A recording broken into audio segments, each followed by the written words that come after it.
Okay. All right. Good evening, everybody. Welcome.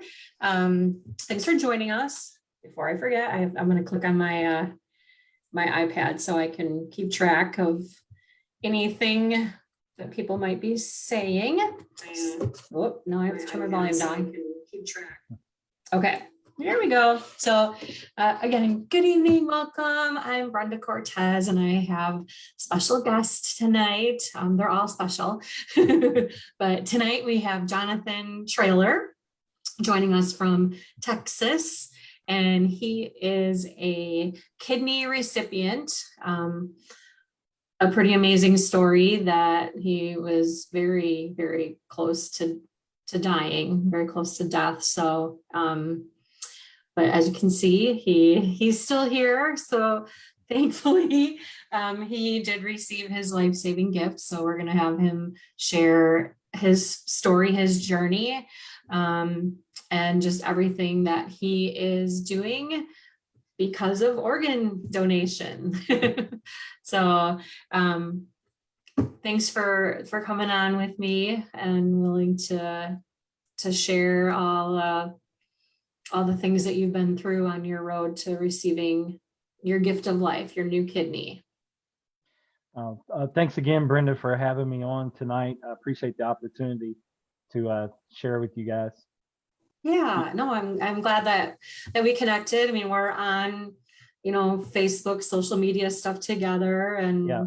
we see each other's things, and we know we're both working hard, Yeah. Trying to spread awareness and do our things. And no, it's good that we're able to connect this way and Absolutely. talk about everything. Yeah. I should have grabbed my Hal the Owl. I have him by a shelf by my bed, and I should have grabbed him before the interview. But I think that's kind of like how we connected, though, in a way, because through social media, because I seen you, with your, Hal the Owl and Don Kurkowski and different ones that I've seen talk about Hal the Owl in the books and all that. So through the power of social media, that's pretty much how we've connected. So yeah, no, definitely. I've met so many amazing people, and honestly, Howl, little stuffed animal book character, has been pretty amazing in my life. And people just fall in love with him, and then that's how I connect with people, and they become Howl ambassadors, helping spread his message and what he's all about. And that's he had definitely his birthday. Oh yeah, I've seen that. Yeah. So happy birthday, Hal the Owl.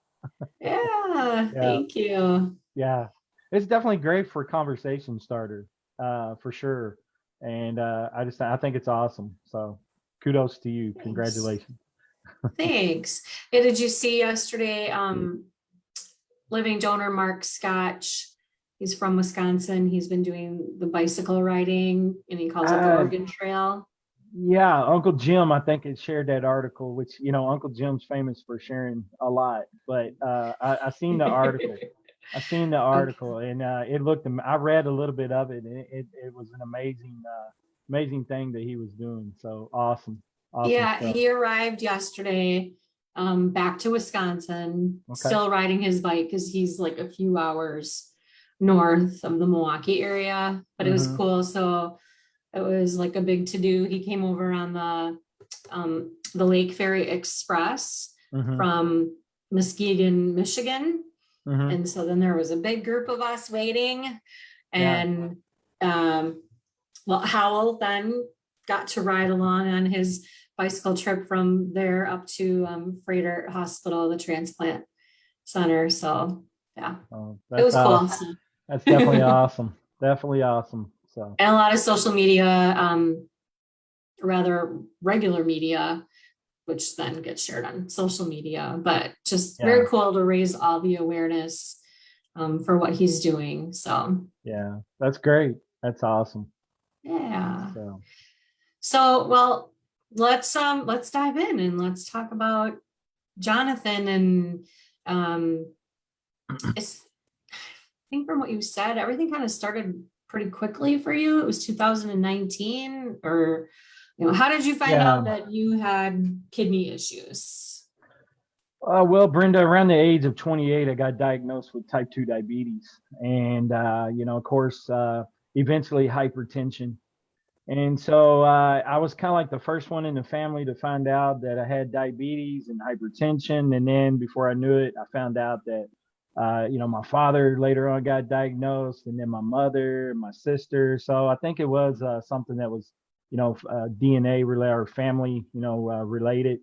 But Mhm. I always had a poor diet. I would eat a lot of things that were bad for you. I ate a lot of fast food and things like that, and didn't really have that great of an exercise routine. And so at the age of 28, I got diagnosed with diabetes, which would be type 2 diabetes, Mhm. and of course hypertension. So, and those of you that don't know out there, type 2 diabetes and hypertension are the top leading causes of chronic kidney disease. And so, at that time, I didn't know that though, and I didn't manage my diabetes very well, hypertension very well, and started having like urinary tract infections over the years. I was having like maybe one or two uh, over the course of like in my 30s, and then right around maybe by the age of 38, I had a real bad bout with a real bad urinary tract infection that involved blood, and actually I actually found out I had kidney stones too. And Ooh, yeah, it ouch. was a really bad ordeal with kidney stone and urinary tract infection. And every time I ever got a urinary tract, I'll just backtrack just a little bit. Every time I got one of these urinary tract infections, they normally would just send me home with antibiotics. And no one really ever covered kidney disease or really went into a long in-depth explanation. They just said, you got a urinary tract infection. Here's the antibiotics, and you go home and you'll be okay. See, follow up So with no your. blood work, like looking at your numbers. They did a couple of times in the hospital, but it really never revealed any kind of a major kidney disease or anything. And if there were any precursors or anything like that, which I mean, looking back, there were signs, and I think I was just a victim of possibly that I just fell through the cracks in some way. Oh, Uh, wow. yeah, and so and then over time on my end. I had a couple of jobs throughout time that were contracting jobs that didn't offer health insurance, and Mhm. so healthcare for me became more of, well, was I going to pay? I was going to pay my electric bill, my rent, versus going to see the doctor type of situation, because it's very expensive to pay out of pocket. Yeah. And so, and at that time, I was young and strong and always able to do what I wanted and thought I was superhuman, Superman. And so, like at the age of 38, I had a real bad bout with this urinary tract infection, kidney stones, and found out that one of my kidneys had actually went down to about 17%, and the other kidney was still hanging in there. And so, if they were going to diagnose me with anything at that point, I think they was probably saying I was around the stage 3 point at that point. Okay. And then on the evening of just a kind of fast forward, I went through life and just continued to do what I was doing.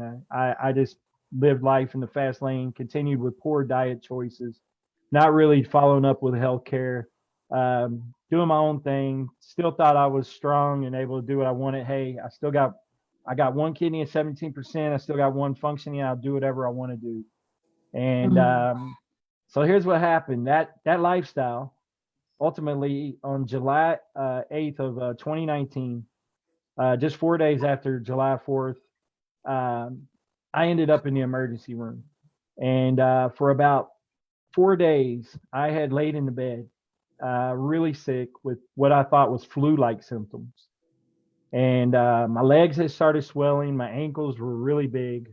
Um, couldn't put my shoes on. That's how bad the swelling had gotten. Mm. And my wife, my kids, they're begging me to go to the ER, and I'm over here saying, nope, I'm fine. I've got the flu. My ankles are swelling because I walk a lot. For like 6 months, I had really been trying to start taking care of myself. Had been walking about 2 to 3 miles a day, and but I wasn't losing any weight. So there was another sign. And my ankles began to swell and things like that. I wasn't dropping any weight. Poor management of type 2 diabetes, hypertension, and ultimately, like I said, thought I was fighting the flu. And then I started having some respiratory issues. Just couldn't breathe very well. Later on, we found out that was fluid building up on the lungs. Of course, the swelling was from fluid building up. And ultimately, I ended up calling 911 after the fact that I got out of bed. I had no strength at all, fell on the floor. My son, my wife had to come rushing in there to help me get back into the bed. Tried to go to the bathroom, urinate, could not urinate at all. And at that point, I was like, yeah, we've got to call 911. So we call 911, and the ambulance shows up here. And at that point, they're just like, yeah, we really don't know what to say other than we got to get you to the ER. So they get me to the ER, and my local hospital here, for whatever reason, they just don't have dialysis. They don't have a dialysis ward or even a machine. And so when I got there, they ran the blood work, the blood labs result come back, and they come rushing in, and they're like, how long have your kidneys been, failing? How long you been like this? I said, I don't know. I thought I was fighting the flu. They said, no, you're stage 5 ESRD, and we've got to get you to San Antonio right away. We don't have dialysis here, and you're in bad shape. Like, your potassium is a 9, which is off the charts. And we've got to get you there. And at that point in time, I was really breathing really heavy, as if I had been running like a marathon. I was breathing really heavily, like gasping for air. And they had to put me on oxygen and all that. And they stuck me in a helicopter and flighted me to San Antonio, Texas. And yeah, once I got there, it's about an hour drive, and it's about a 20-minute ride in that helicopter. I'd never flown in a helicopter, by the way. So that was fun. Heck of a first time, right? Yeah. But Brenda, I had peace the whole time in that helicopter. And whether that was something that they injected in me that I didn't know, or God just gave me instantly peace while I was in that helicopter, because I suffer a little bit with anxiety. So I thought for sure I was going to freak out on that ride, but I didn't. And but once I graced San Antonio and I broke through that ER room, I could still hear the ER physician. He said, "You better grab the crash cart. I don't like what I see." And from there on out, I blacked out. Woke up in the ICU about 3 days later, and I was already hooked to a huge dialysis machine, and they had every kind of tube and hose and wire, and I was intubated. I had a tube down my throat, and so they had already taken off 30 pounds of fluid, and my hands were tied to the bed, so I was strapped to the bed, and luckily, why did they do that? They said I was trying to pull my hoses and lines out while I was, blacked out, and Okay. they had me. I don't know if they had me in a medically induced coma or what, but I came to about 3 days later, and it was an ordeal. It was a life changing, head spinning scene out of your favorite medical sitcom, if you will. Yeah. How old were you then at that time? I was 41. So I was 41, and so my daughter was standing next to me. My mom was there. My wife, my son, and then my mom's husband. And I started communicating. The only way I could communicate was by sign language. Now my sister's hearing impaired, and so because I recognized the fact that I couldn't speak, I started using my hands to try to communicate with my mom, and that's how they knew I was coming around, and like, he's trying to communicate. So yeah, so eventually after about 3 days in that ICU ward, I progressed, and they allowed me to get the tube out of my throat, and I was able to speak. And they worked with me, with physical therapy and tried to get me out of the bed and get me up walking. And I progressed to a normal room, just a standard room to recuperate in. And they introduced me, quickly to, dialysis and the schedule of dialysis and how it worked, and educate me on that, and crash course on the renal diet and all this stuff. And man, it was hitting me hard and quick. I mean, like a Mack truck, literally. Because prior to that, I had no education on dialysis or transplant or kidney failure or renal diets. I didn't know anything about this stuff. And That's how most people are, unless it affects them somehow. They don't know anything about it. yeah.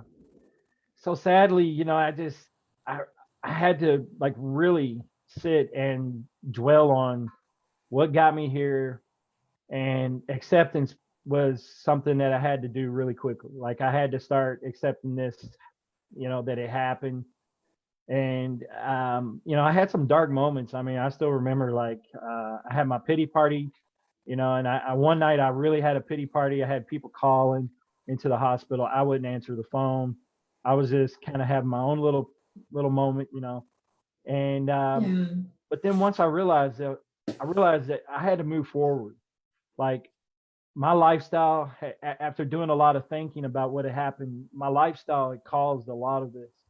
The unhealthy eating, the poor management of diabetes, the poor management of hypertension, not following up with the doctors like I should have, and not taking care of myself, led up to this. So I realized that I had to make a change. And from then on out, I dedicated my whole everything. My whole focus was my care and my health care. And I started really adhering to what they were saying and taking some mental notes. So I stayed in the hospital about 2 weeks, ultimately, and then I left. Finally, got my seat at my local dialysis center here, Davita, and Mhm. I did in-center dialysis for around 10 months. I had the chest catheter for around 3 to 4 months, and they had already talked to me about getting rid of that and getting a fistula installed. So I had the fistula installed a couple of probably 6 weeks or so after being in center. I went and had Okay. that done, and then once that progressed, I ended up going to using the fistula in center. And Mhm. there was lots of little complications in between, like with blood pressure issues and blood pressure dropping during treatment, and infiltration of my fistula, where it would bruise up and swell and all those type of things. And I went through a lot in a really quickly amount of time within my center. From the time I left the hospital, and then the time of doing dialysis in center, I had a lot of little bumps in the road and hiccups with dialysis. But I started asking a lot of questions, and Google became my friend. So I started doing my own research, uh, becoming my own best advocate, and Mhm. started looking up stuff quickly, and really started trying to educate myself and talk with the technicians, because I figure if I'm going to sit here for 3.5 hours, 4 hours, I'm going to learn as much as I can. And so I was the patient that would ask questions. I wanted to know why they were giving me this supplement. Why were they doing this? Why were they doing that? What controlled the machine? What's a dialyzer? How does the machine Mm. work? All this stuff. And I got so knowledgeable on it that I started telling the technicians pretty much how to run me on the machine. And so, Wow. Well, that's good. Were you one of the youngest ones there? yeah, I was one of the youngest ones in there. Most of the people in there were already, gray haired folks that were seasoned vets in dialysis, and they all, Mhm. when I came in, I got a lot of stares, because they were looking at me like, wow, he's young, stuff like that. So, but Yeah. you know, I started making a lot of friends in there though, and I would talk to a lot of people that were, you're on the sides of you, on the left and right. And I made some friends because they would try to stick you in like the same area every time I came in. And Mm-hmm. I made a lot of buddies, and we would talk and share and try to encourage each other and things like that. But you could tell that the morale in there in center was low, and people were, they were just living life, from treatment to treatment, and they had no goals or aspirations of transplant at all, or they were just, and there was many reasons why, I mean, maybe they weren't eligible for transplant or whatever the case. And so Yeah. in center was tough.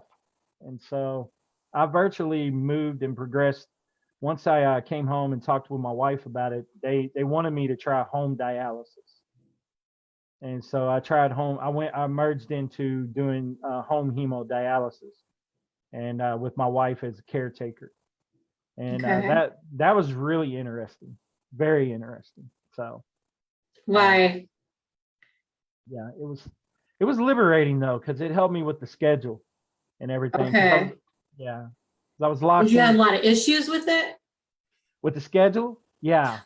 Like just, yeah, with everything of it being at home then. Well, the thing was, at that time COVID had came in, and then I was locked into doing dialysis every Saturday, right? And so I lost my weekend, and like I just started feeling like institutionalized. Like I felt sort of depressed, from having to go in there all the time. And I thought, you know what? If I'm going to do dialysis, I'd like to do it on my terms. And so that was one of the major reasons why that I ultimately switched over to home hemodialysis. And man, that helped out a lot. Like I could do dialysis anytime I wanted, and on my schedule. So I got my weekends back, and it was definitely liberating for me and incredible. So So because you were so inquisitive and asked so many questions, did that ultimately end up being very helpful for when you did start doing it at home? yeah, I think they realized I was engaged and wanted to learn a lot. And because of that, I think they realized that, hey, this guy would probably be a good candidate. He's willing to learn, and we think he'd be great for it. And so, yeah, I think by asking questions and having that willingness to learn something, they thought that was a great. I would make a great candidate for home dialysis. Now, I mean that doesn't mean that if you don't ask questions that you wouldn't be a good candidate, but I just think that Right. was one thing that they thought, because I was willing to learn, and they realized that I had already learned the machine. I mean, I was literally telling them how to run me on the machine. I think I was kind of getting on their nerves, so to speak. So Who's this guy? He knows everything.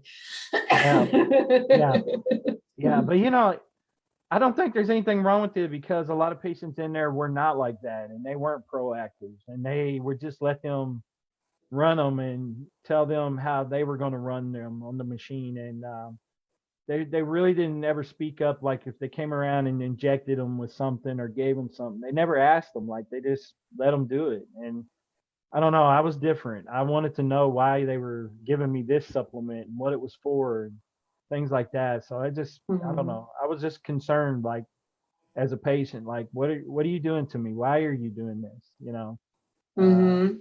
and I just think it's our right to know those type of things. So Yeah, no, and I don't know if maybe is it because you were, younger than the average dialysis patient? I don't know, but that that could have been it too. And it was a new experience for me. And so yeah. yeah, so And you said some things that I hear other people, it's common. Um, you have your pity party, and yeah. yeah, you're entitled to it. But I'm just glad that when I hear that, okay, you had it, but then you got over it and, Yeah, embrace this is what's going on and this is where I'm at. And yeah. so, no, that's Yeah, good. No, I think you gotta figure out like what's your next move. Like, okay, we've experienced this. Now what do we do to get better? And that was my mindset the whole time. Like, I want to be here for my kids, and I want to be here for my future grandchildren, those type of things. So I started realizing the big picture. I mean, I seen it quickly. Like, if I don't change and I don't progress from here, I'm probably not going very far. I'm probably not going to make it. So I just Yeah. immediately, like, and unfortunately, it took a near death experience to for me to realize that I needed to make some changes in my life. I should have made changes in my life years ago, but Mm-hmm. fortunately for me, I was able to make it and get past the near death experience, and then now we gotta move on and figure out what to do next so that I'll be able to stick around and be here. And that was the major part, was being engaged with my team and learning what I needed to do, and that was following that renal diet, and making sure that I continue to take care of myself, coming to treatment every day, and all those type of things, or coming to treatment when I'm supposed to come, which at that time was Okay. 3 days a week. Mm-hmm. So Okay. So when you were on dialysis, at what point did you get listed for transplant? So they wanted me to evaluate in the month of December, which was, I had came in their center around September, or maybe it was a early part of August of that year. So from July, and then so it was around September that they came to me and said, we got your appointment set up for December. So in December of 2019, I went down to San Antonio and got evaluated, and it was like an all day deal. Like, I had to be seen by all type of different doctors, and every one of them had to sign off on it to make sure that I was going to be qualified Yeah. for transplant. They did all kind of testing, and I actually met the surgeon that day, and I met a lot of different doctors that day. But I still remember meeting the surgeon, and he was on board right away. He said, I think you'd be a great candidate, and he signed off immediately. And I left there feeling pretty confident, although I was still like a deer in headlights. I'll be honest with you at that point. Had no idea what transplant was, or how it worked, or Yeah. what entailed with it, or I knew I was still on dialysis, and I had to continue with that until I finally got called for a transplant. But it was, yeah. So it was around December of 2019 that I got placed on the transplant list. Okay. And then let's get to when you actually get called for your transplant. How did that go? So after experiencing all that, and we trained for the um, home hemo, and that was about 3 weeks that me and my wife did that. We did that for 3 months, only 3 months, and then Okay. after learning all that training and everything, That's a long time. You had to train for 3 weeks for it. three weeks. It's usually about a month or so. We actually graduated a little bit early, but I think the reason why was because they had my wife get engaged really quickly. By the Mhm. like second or third day, she was sticking, and they put her in on hands-on training like right away. They were right there in case there was two nurses right there with her, but they was like, hey, you're going to be doing this, so you need to jump right in and start learning. And so, Yeah. but we did that for 3 months, and we had a few little hiccups here and there, but ultimately, one day we were really busy, and we were heading out the door. I forget what we were doing, but me and my wife and family, we were heading out the door. And I'd already been warned that the call for transplant was probably going to come on a day that you really wasn't thinking about it, right? Like, you're just, it's out of mind. You're doing something, it's going to take you off guard, and that's exactly what happened to me. We were heading out the door, and I got a call from this person, and I worked in IT and computer repair and things like that, software, social media marketing, things like that for a long time. And I usually got a call from this person when they needed maybe some tech help, or maybe they had a question for computer issues. And I was like, you know what? I'm not going to take this call. I'm just going to head out the door because we're really busy. And ultimately, what happened was my wife got a text after I ignored that phone call. My wife got a text and said, "Hey, I really need Jonathan to call me like right away." And so my wife's like, "I really think you need to call her. Like, I think there's something that you need to talk to her about." And so I was like, "Okay, okay." I was like, "Well, but we're gonna be late." And she's like, "No, just please just call her, find out what's going on." So I call her back, and she's like, my brother's, unfortunately passing away, and we're aware of your story by way of social media. We know that you need a kidney, and that we've met as a family. And my brother is a registered donor. He signed the back of his driver's license, or registered at the DMV for to be a registered donor. And we would like to direct donate his kidney to you. And I'll be honest with you, I was floored. Like, I was completely stunned. Yeah, you don't normally hear that. Yeah, like, And how did you know them again? It was something like through just kind of work stuff. no, we had grown up together. I knew this family. We had gone to church. I'm originally from Kentucky. I reside right now in the San Antonio area of Texas. But like I said, I've already told you this behind the scenes, but I'm originally from Louisville, Kentucky. So I grew up with this family. It's an awesome family. We went to church together, attended events together. Yeah. We knew each other. Our families knew each other. So um, we hadn't had a lot of contact over the years since I'd moved to Texas, but they had seen my story and stuff. We kept in communication through social media. Hmm. So they see my story and my flyers and things that I was sharing on social media. And like I said, the call just it floored me, because I knew this person that had passed, or was going to pass. At that time, Yeah. they had him on a machine, and virtually he was just brain dead at that point. And they said that he wasn't going to make it, so they had him on a machine until they could get his organs dispersed.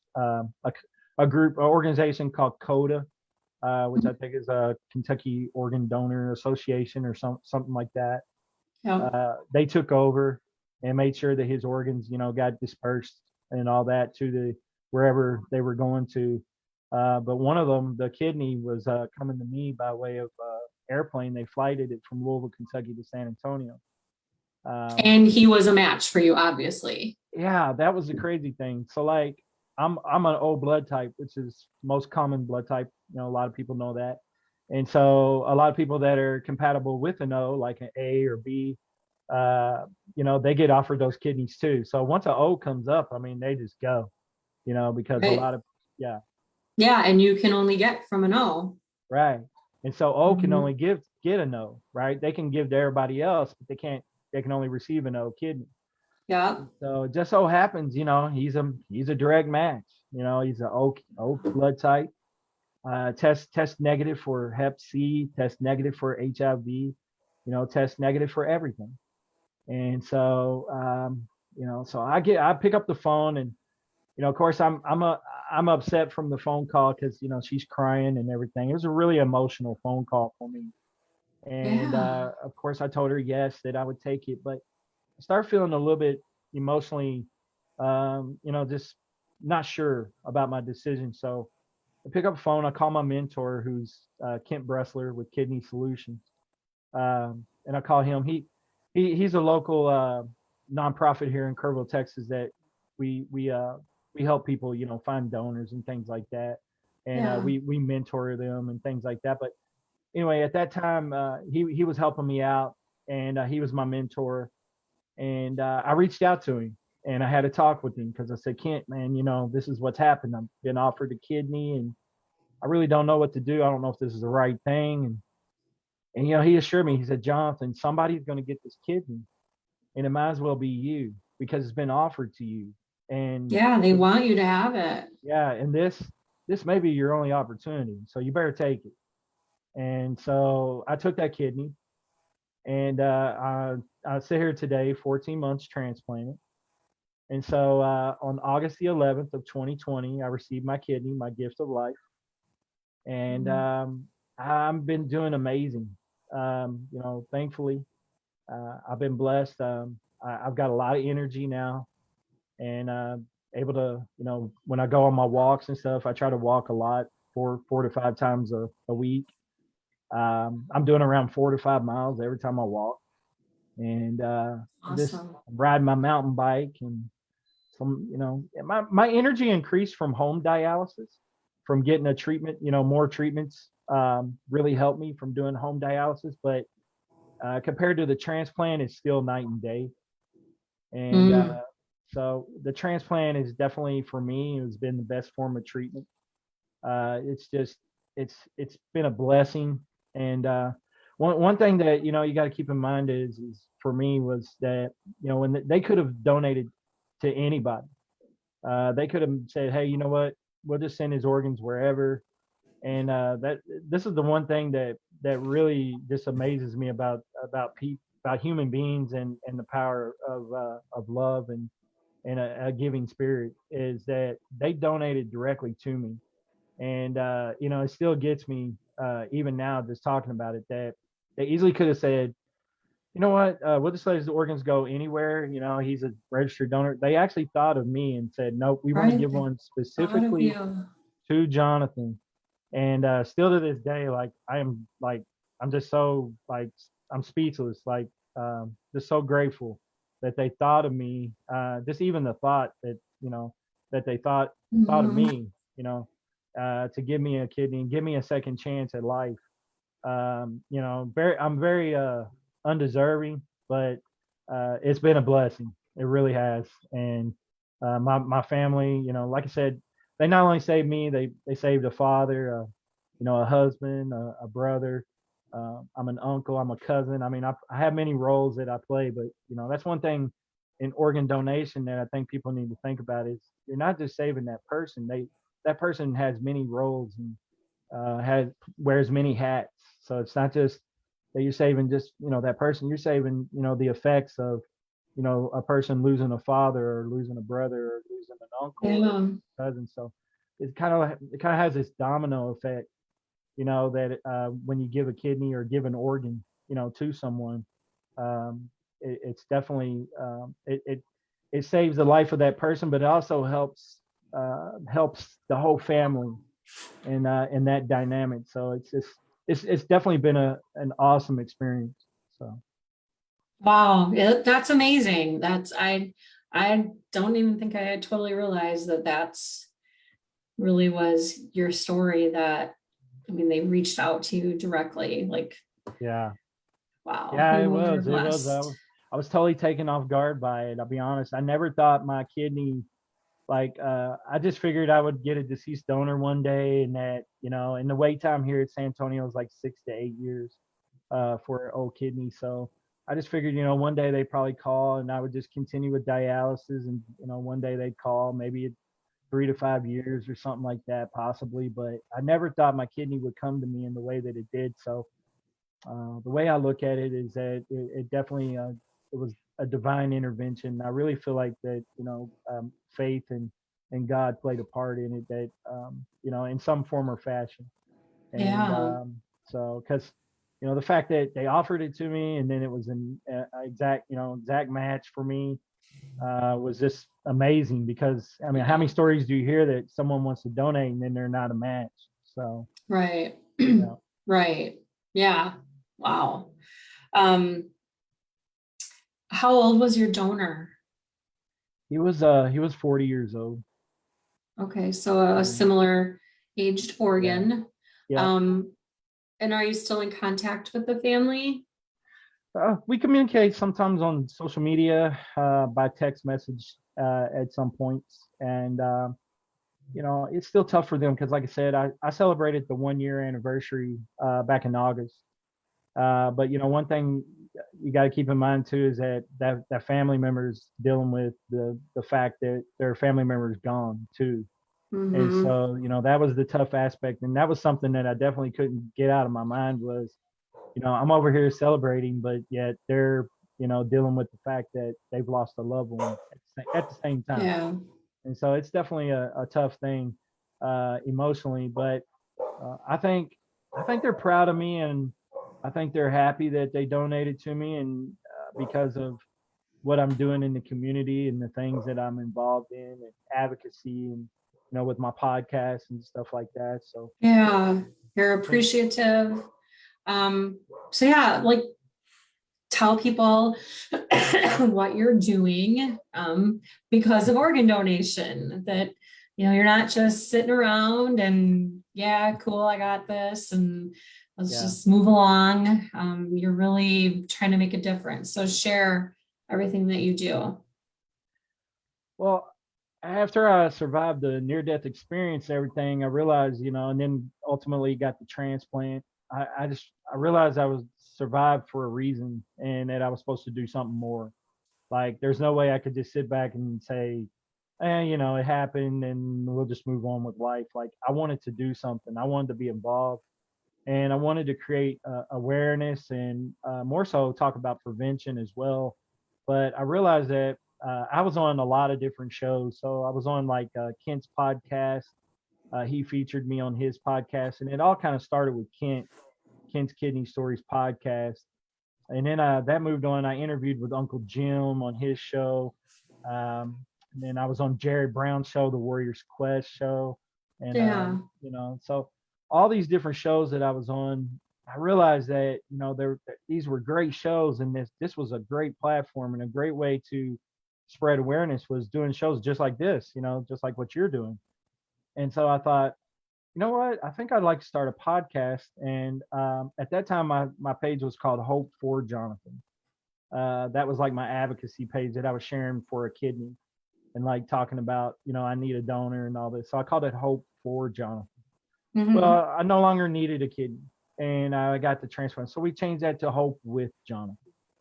And that was the name of the show, just Hope with Jonathan.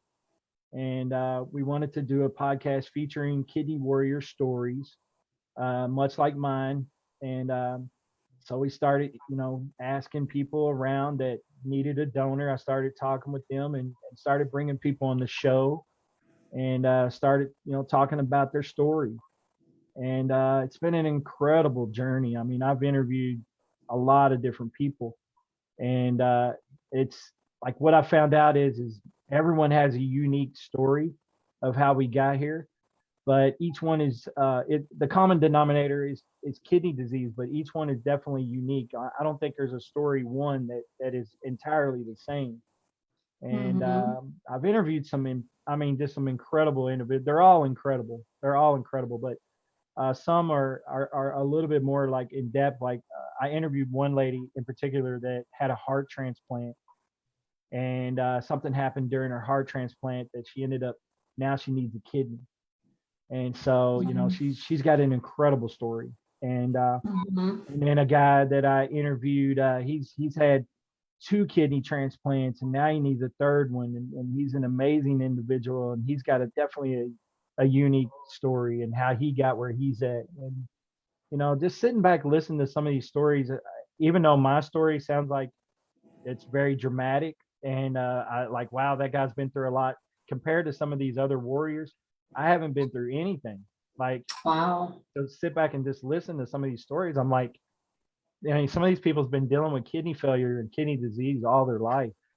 And so it's just incredible. It's been incredible to do it. And we're working more now toward the educational side of things, and bringing in doing more topics and talking about more about the prevention things, and trying to educate people on different aspects of the disease, like lupus, FSGS, IgAN, things like that. So we're trying to bring another perspective to and more education out there on Hope with Jonathan. And then we're also still interviewing warriors in need, but we wanted to try to get some more education out there.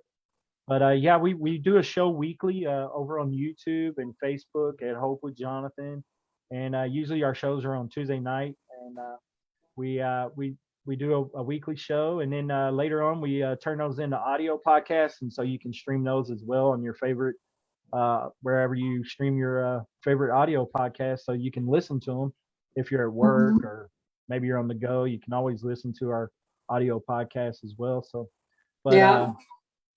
Brenda, you're going to be on our show as well soon, so excited Yeah. about that. Yeah. Yeah. Thanks for inviting me to Yeah, be on your show. And yeah.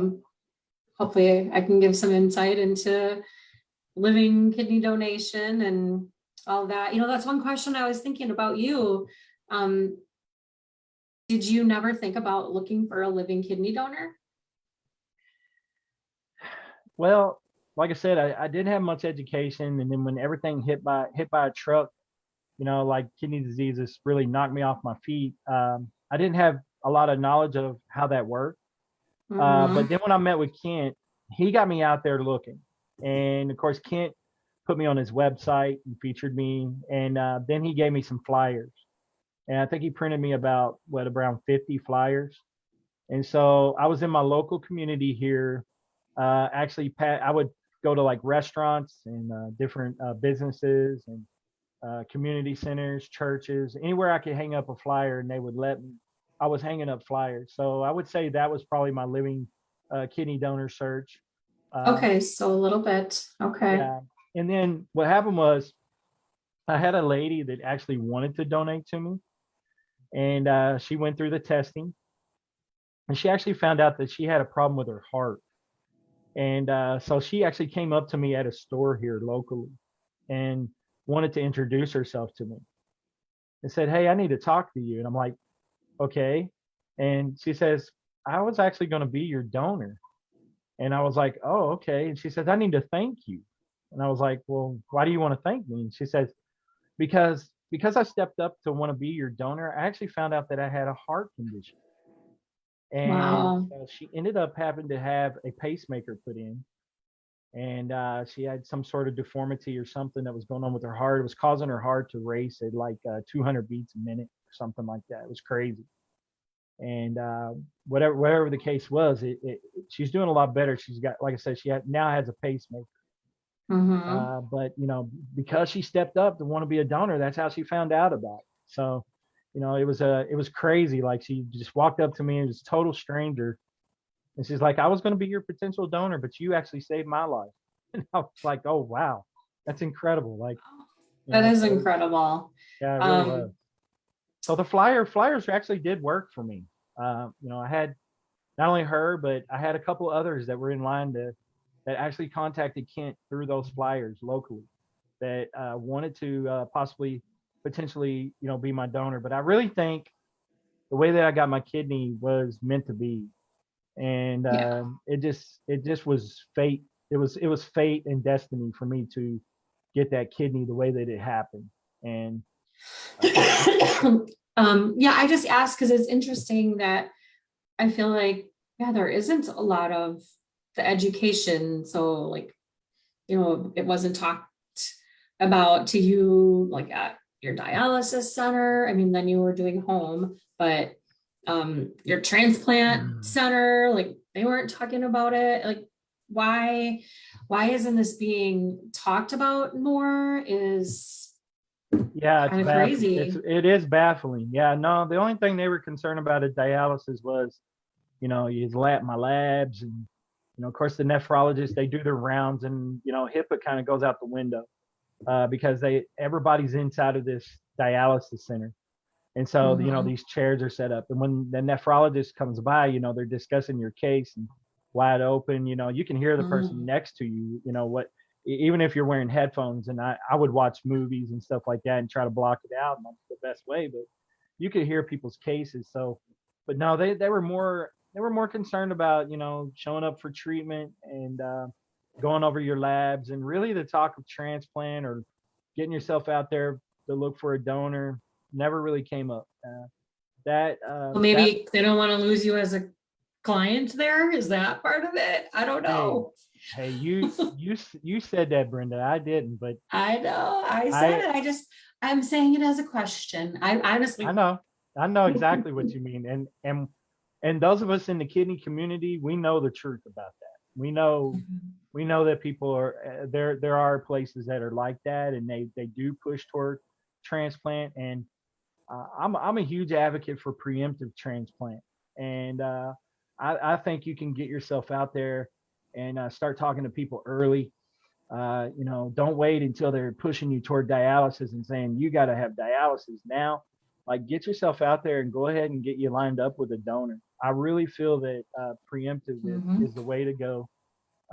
You do Yeah. not, yeah, you don't have to experience dialysis. If you can get a donor and line up a donor, by all means, bypass the It's a, it's an overrated experience. Trust me.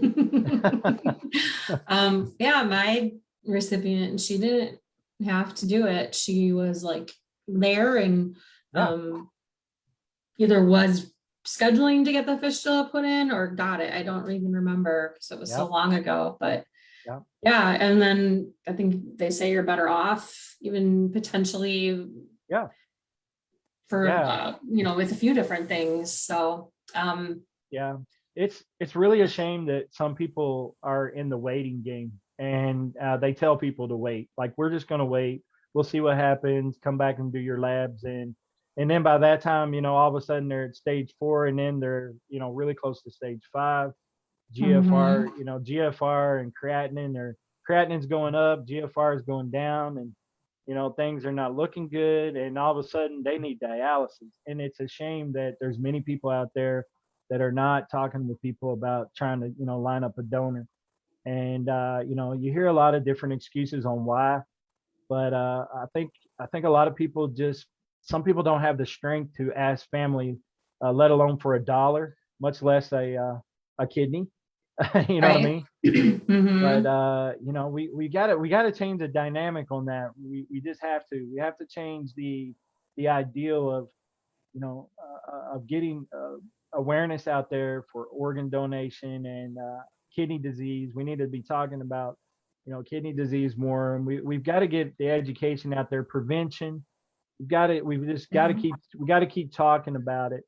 And get it out there. And I really, like I said, I really advocate for preemptive, starting with family first, and then moving on to your friends and people in your community, and Hmm. really try to line up a donor first. So like I said, dialysis, it's listen, we appreciate dialysis. We know that it's needed. In my case, I wouldn't be here if it wasn't for dialysis, and Right. we do respect dialysis. But if you can avert it, by all means, avert it. Find yourself a donor if you can, and try to get transplanted. It's definitely a major plus. So And now there's so many different like ways, there's the whole National Kidney Registry, uh-huh. and people can have like a donor and they don't have to be the match for that person at all. And okay, no, Yeah, I want to, and then this person gets a yeah, voucher that needs yeah, the kidney, and it's yeah, amazing. yeah. Now the voucher program is great, and then of course there's always the paired exchange program as well. So And sometimes they tie together too, like yeah, yeah, but yeah. yeah, Yeah. I feel like I keep learning more and more about that, and But that's but like no, it's a win-win. So the voucher program and the paired exchange program, especially for mhm. incompatible blood types. And so Mhm. it's awesome. It's an awesome thing. And Yeah, so yeah, definitely, if you're looking for a kidney or life-saving organ, definitely talk with your team about those programs, because it's something that you definitely want to be looking at, especially if you're waiting on a kidney. yeah, Definitely want to be talking to somebody about those programs, especially find out if your program is involved with the paired exchange program, because it can help you right. out. It definitely can help Mhm. you out. So, Yeah. All right, I'm just kind of looking at our feed here. Looks like we got a lot of people that have tuned in, so that's good. A lot of people are saying hi to us. So hi to Jen Benson and hey, Jen. um and Jean Syme and Donna Tassat. Yeah, There's so many people. Jean, kind of going back to when you talk about being your own advocate, you have to be your best advocate, sure. educating yourself, have a good attitude, share your story with everyone. Absolutely. Someone's always listening. Oh, yeah. Um, yep, Jim, Uncle Jim, he says hey, and Uncle Jim. Paul Osterholm. So thanks to everybody that's tuning in. We appreciate it. And Yeah. It's awesome. um, yeah, your stories it's amazing. And then, what you talk about is just bringing awareness to just what is kidney disease. And gosh, maybe if you can try to even get in front of like high school students at some point. Yeah, I mean, that's when, you're just like, I'm gonna eat whatever I want and drink all these exactly. sodas and the juices and it doesn't Yep, matter. And yep, because you were only 28 and that's yep, so young. yep. I was a cheeseburger and pizza guy, so there wasn't too many fast food joints that I wasn't hitting at that time. If you name a restaurant, I probably ate there. Yeah, just all the fast food Yep, and yep. uh Yeah, and I wasn't huge on salad or grilled chicken or fruits or vegetables or any of those things. I laughed at you. I thought those were old people food. So mm, yeah, mhm. so I'm totally different now. Just to let everybody know, I still pretty much follow the renal diet as closely as possible. And I indulge every now and again. We all have our moments where we, maybe have a quick little cheat meal here and there, but it's not an everyday experience, and Mhm. accountability goes really far with me. So I hold myself accountable now for, I feel bad. Like if I even eat a little piece of chocolate, I'm like, okay, I got to walk an extra mile now because I've eaten this piece of chocolate. I mean, Wow. that's literally how it is. Yeah, because I know what happened to me. So it's just after you experience, life and death, experience. It's just life changing. So uh, Yeah. Did you lose weight after the transplant or after finding out yeah, uh, dia- dialysis? dialysis sucked the weight right off of me. So I went I went I went from like a 3x. At my heaviest, Brenda, I was 350 pounds. So Okay. I was a big guy. I was wearing a 3X shirt, 56 or 58 pants, waist. So I was a big old dude, 6 foot. I'm around 6 foot. So Mm-hmm. kind of a big built football guy. But I always wore my weight well because of my wide frame. But I was a big guy. And like I said, once I got on that dialysis, I think within like 2 months of dialysis, I was down to an extra large. And Wow. I had to go buy all new clothes. I bagged up all my clothes and donated them to Goodwill. And then I went back into Goodwill and I bought me a bunch of clothes. Yeah. So And then is it that basically the renal diet? Because you were adhering to the renal diet at that point, right? yeah, Is that part of yeah, it? it was a renal diet. And then they were sucking the fluid off of me. So I still had about another 25 pounds or so of fluid that they really needed to get off of me quickly. So Mm. they started some really aggressive treatment there in the center, and so that was part of it. I'd carried around a lot of fluid. As a matter of fact, my dialysis nurse teased me. She said, "We're going to give you back your ankles because my ankles." You had And so, cankles? yeah, cankles. That's the word. Yeah. And she said, "We're going to give you back those ankles." And she would tease me all the time. She said, "We're going to give you back those sexy ankles." And sure enough, she gave me back my ankles. And so Nice. yeah, so but now what's playing a huge part for me is continuing being engaged with exercise and diet. And so I'm walking 4 to 5 times a week. I do go to the gym. I go to the gym at nighttime where there's hardly anybody. My local community's small, so when I go to my gym, there's hardly anybody in there. And so I go like at nighttime to stay away from the large crowds of Yeah. people. But Right. and I'm just going in there to tone up because just trying to tone my body, not trying to look like Schwarzenegger or anybody real big guy or anything. Just just in there toning up and just trying to get some good muscle tone, things like that. But I think diet and exercise is playing a huge part for me so far. As a matter of fact, my transplant team tells me, whatever you're doing, don't make any changes. Just keep Keep doing what doing you're doing. it. Keep doing whatever you're doing. And Okay. because it's working. Yeah. Yeah. Wow. Well, I really appreciate you sharing your story, and I think it's just really inspiring and amazing, and glad that you made it through everything and you learned from it, and then you also want to be an advocate and Yeah. truly help others. Yeah. Well, I appreciate the opportunity to share my story, and I really appreciate what you're doing in the community as well, and writing your books and all that. So I just think it's amazing, and really appreciate what you're doing. Like I said, we're going to feature you on our show as well. So Yeah. it's going to be amazing, and looking forward to that. And I really think there's power in sharing your story. And Mhm. I think there's also power in networking and collaborating with like-minded people. And so again, I really appreciate the opportunity. Thank you, Brenda.